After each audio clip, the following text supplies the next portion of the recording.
country that in many ways our cities are soulless, they're heartless, they have no centers. They are not places that lift people up with beautiful architecture and beautiful art.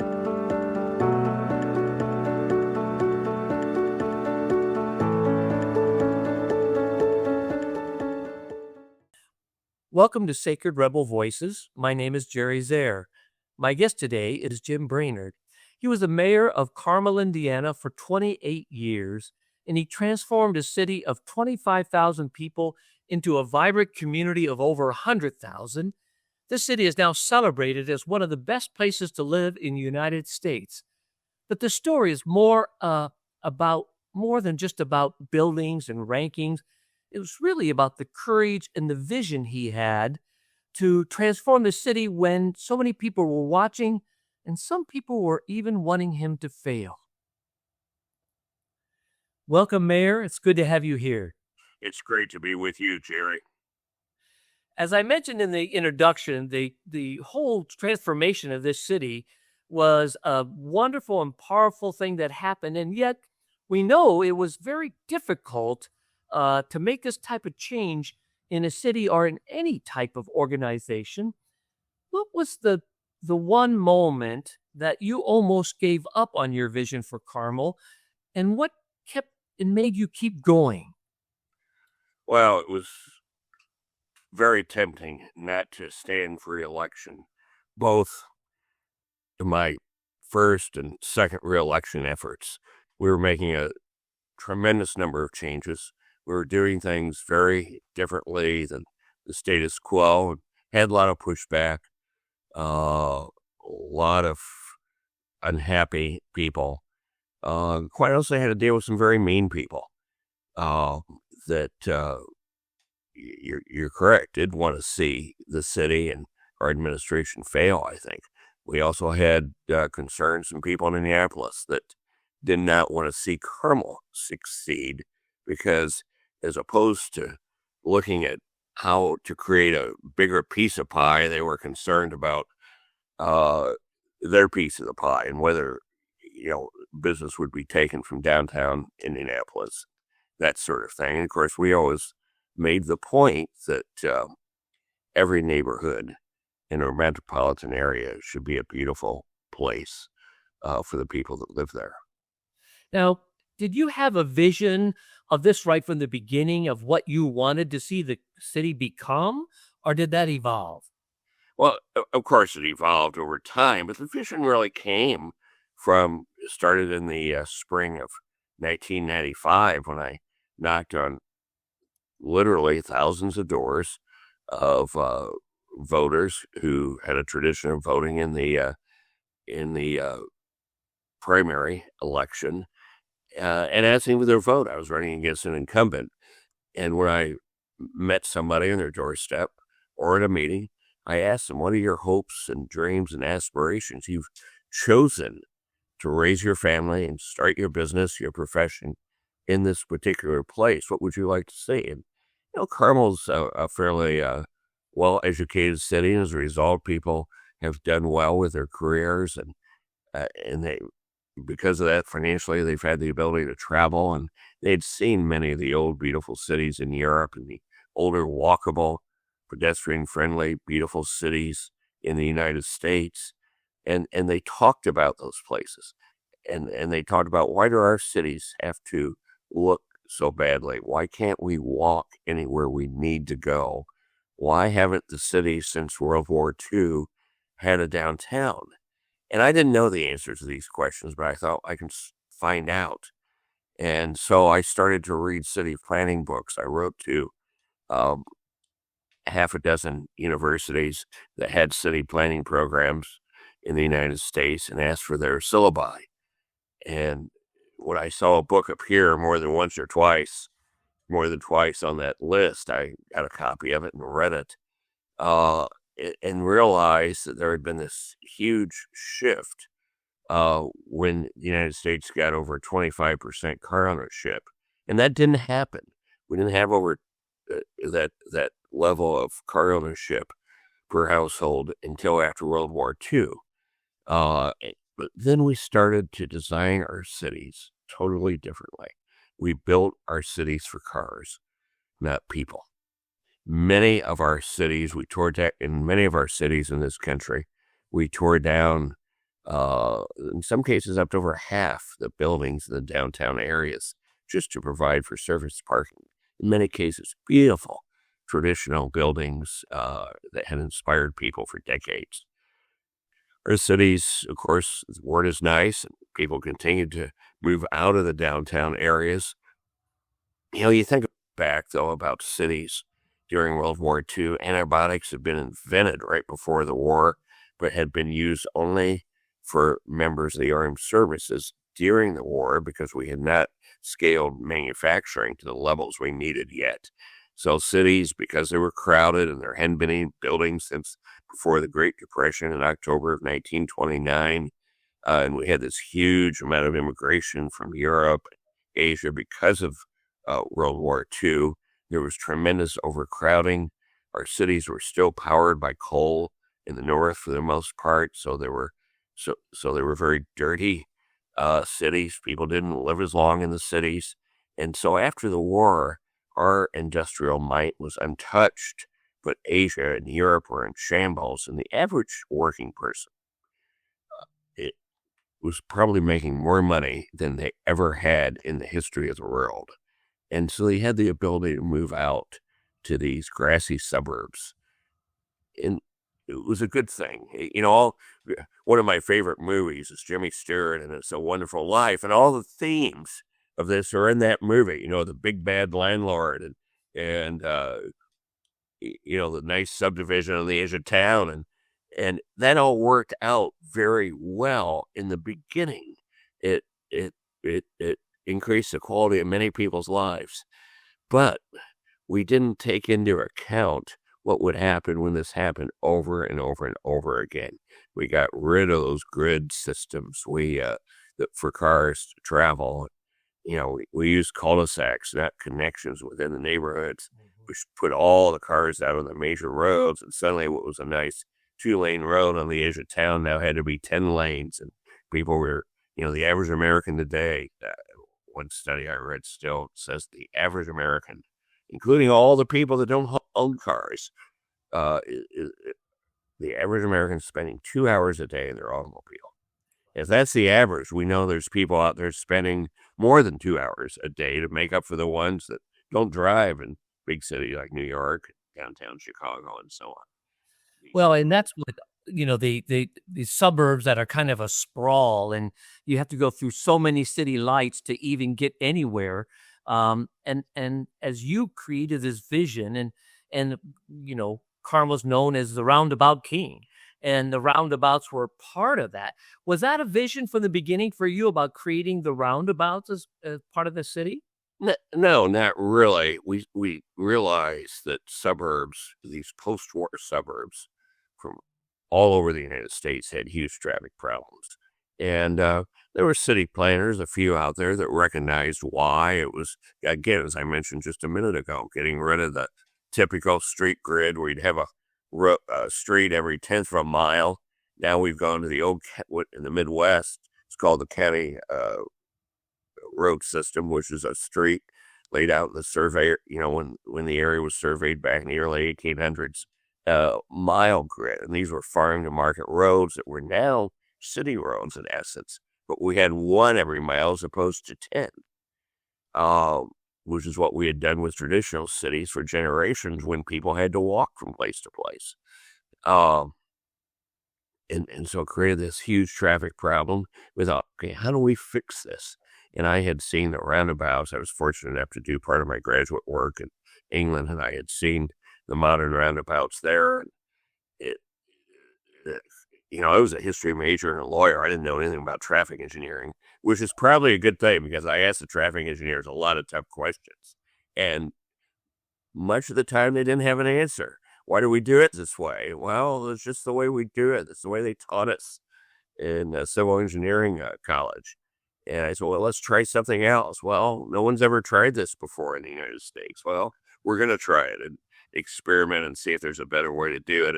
I think you speak a little bit about that. what that challenge was like, and how you found the fortitude to stick with it, because there's a lot of people listening to this who maybe are in leadership roles.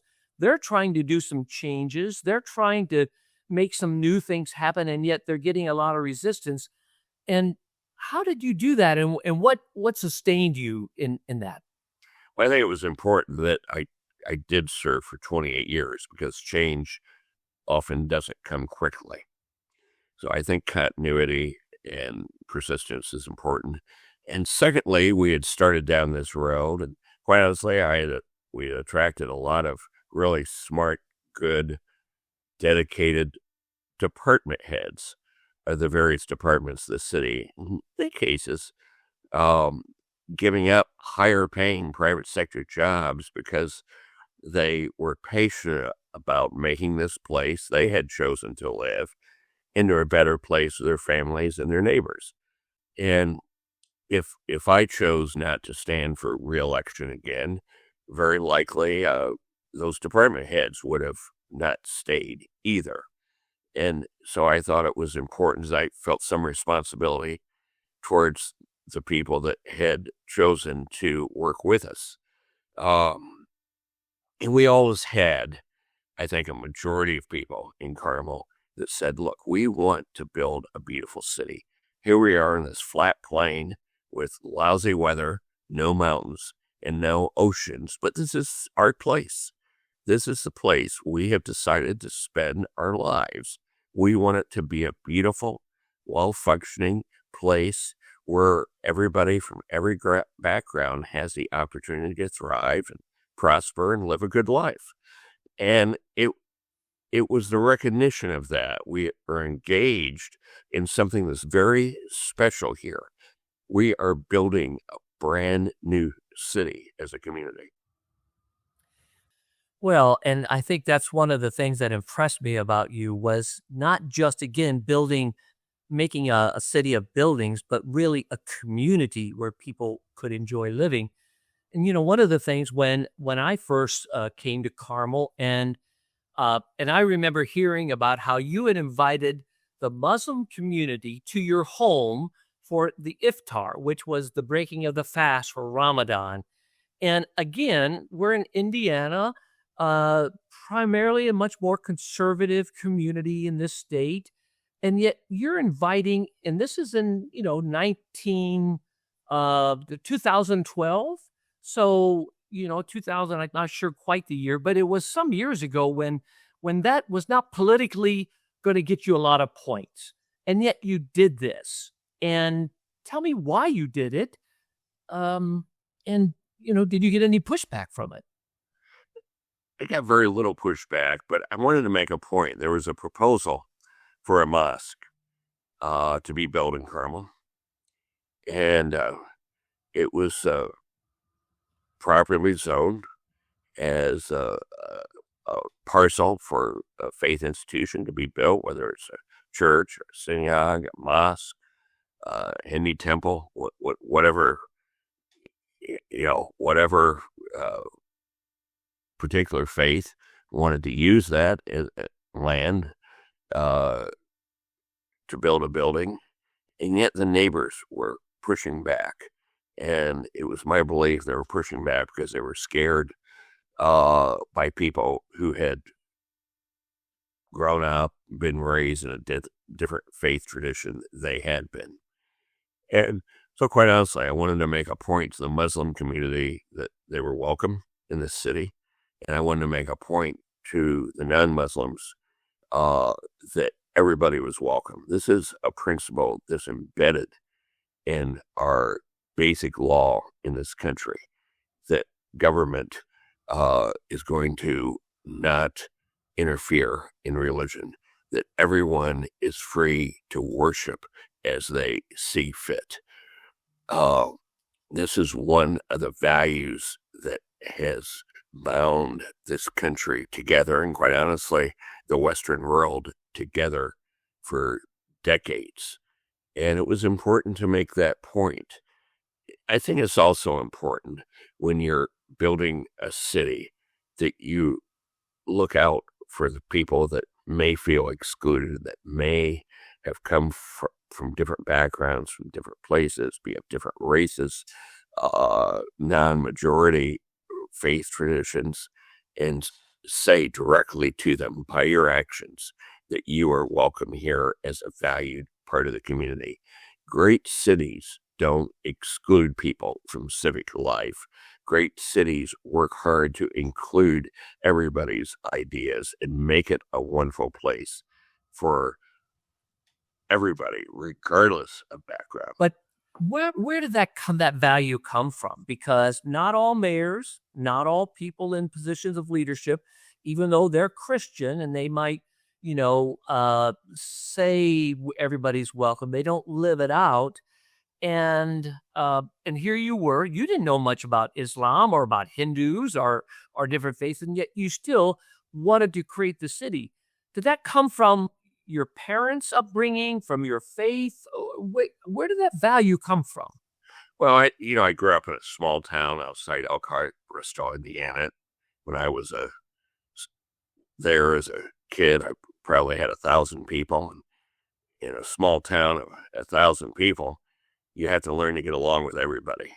And it wasn't a particularly diverse place, but of course, people have different backgrounds and different ideas, different economic backgrounds in particular. And my parents were very clear that everybody should have an equal opportunity to live a good life in this country.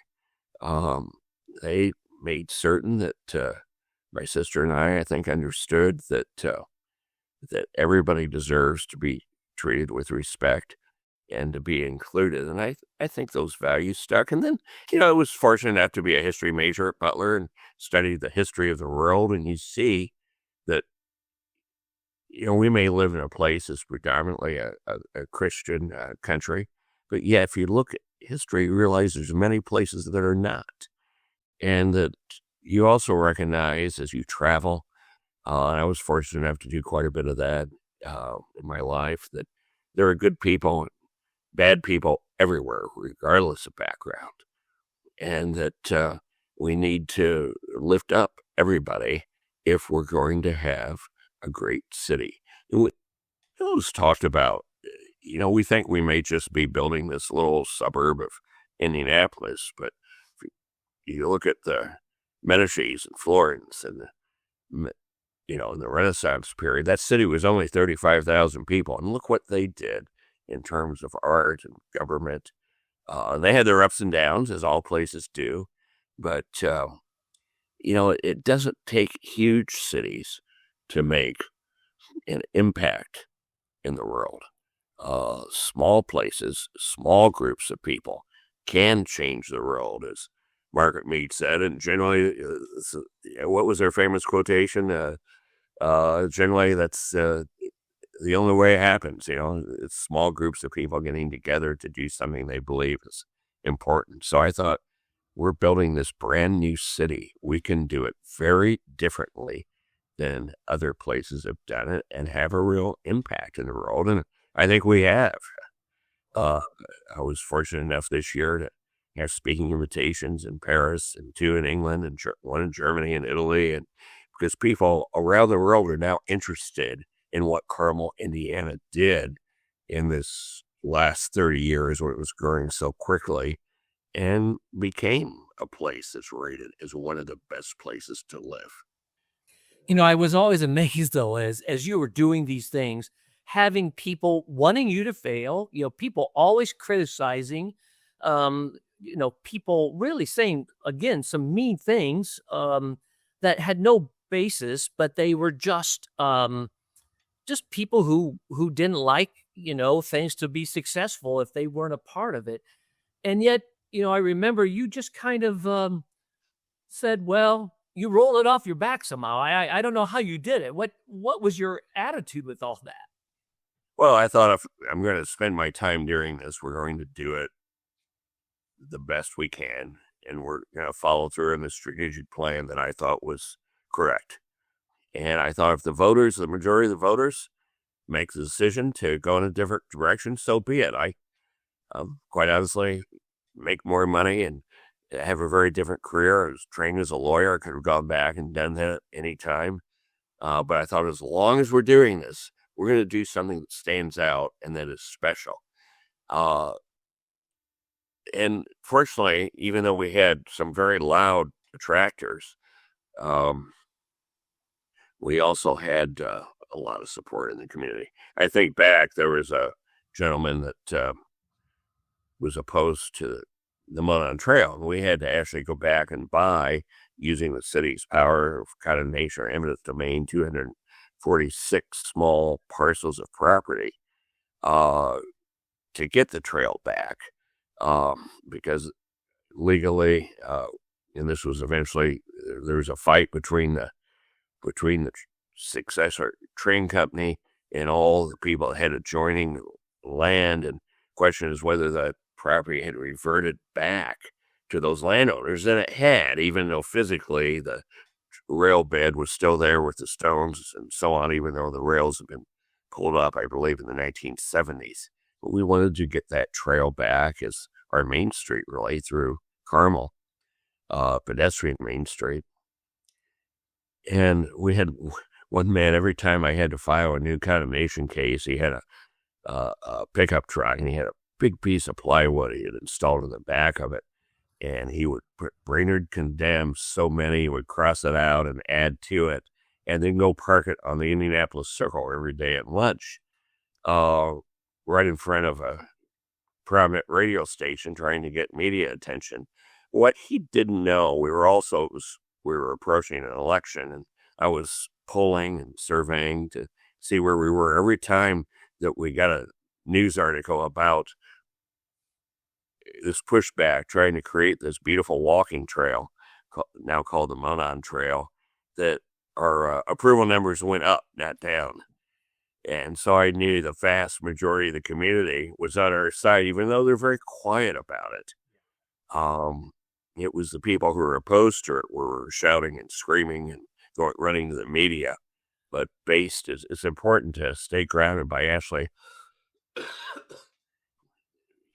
kind of tuning out some of the people that were. Yeah.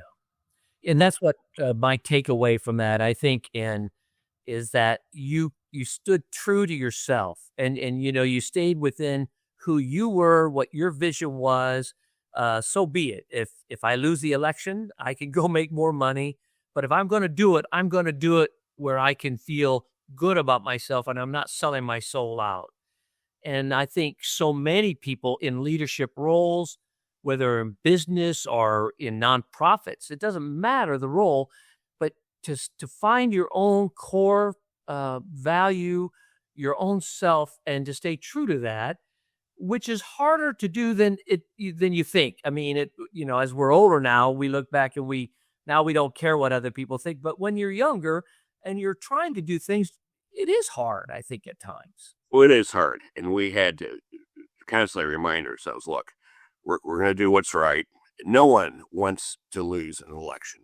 No one wants to be rejected by the voters and say, no, we don't like the job. It's like being fired from a job. But I said, I have a big job interview every 4 years. I have to, a lot of people have a say in whether I get to keep that job. But fortunately, we always had good majorities, usually 60, 65%. Well, as you look back over that 28 years, I want you just to think about, what was one of the lowest times in your career, and what was one of the highest, the really proudest, or times you celebrated? Can you share with us just one of the lowest times where you were at and what was going on? What happened to make that feel so good? Well, we had some council members at one point who made up some false information. It had to do with the founding of the Carmel International Arts Festival. They thought that we had broken criminal laws by spending money. Of course, we hadn't. They didn't understand mayoral powers in Indiana, but they had a very young, inexperienced prosecutor actually convene a grand jury to look at this. And that was very much a low point. Of course, we hired legal counsel and competent legal counsel, and they explained no, everything was done, was proper. But having to go through that process was a very low time, and I thought many days, and it was a drawn-out process. This just isn't worth it, and came very close to saying, let somebody else do these things. I'm not going to do it anymore. But, of course, nothing improper had been done. The International Art Festival is still a success today. It's somewhat, it seems almost unbelievable today that, a festival would generate that sort of pushback. But it was all about what powers the mayor had and what powers the mayor didn't have. And, the statutes in Indiana were very clear. And we were aggressive on some of the things we were doing. But, everybody said, well, that's a gray area of the law. And there really aren't gray areas. You either did something wrong or you didn't do something wrong. It's a hard line, not a gray area. And mayors were given certain powers by the State House for a reason, to be able to have the ability to run their cities and make progress. And we took full advantage of those. And maybe other mayors had not in the past. And so we got pushed back on those things. But that was probably the low point, is that when that grand jury was convened and I had to deal with it. And of course, it all worked out well, but it was not a fun, enjoyable time. I can imagine. And I think for any of us who feel like we're attacked, our credibility, our integrity, we're challenged that way. I mean, it really does devastate you. But that's where you find your character and your strength of faith and all those things to pull you through. So what was one of the proudest moments that when you look in your 28 years that you would look back on that time that you think of? Well, I think opening the Palladium, which was the heart of our new downtown, which was a big lift, was in December.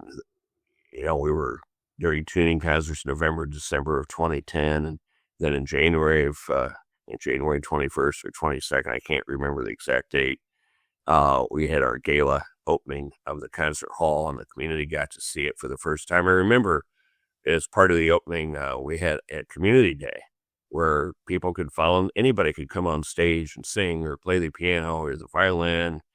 And we had printed some programs saying that maybe 600-700 people had come through the hall that day. I think it started at 8 o'clock, was going until 6 in the evening.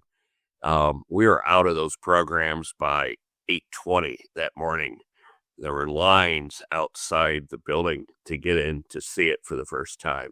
And I suddenly realized the community really is excited about the concert hall and how it can become really the community's living room, a place that everybody feels some ownership, a place that for centuries is going to be the center of our community.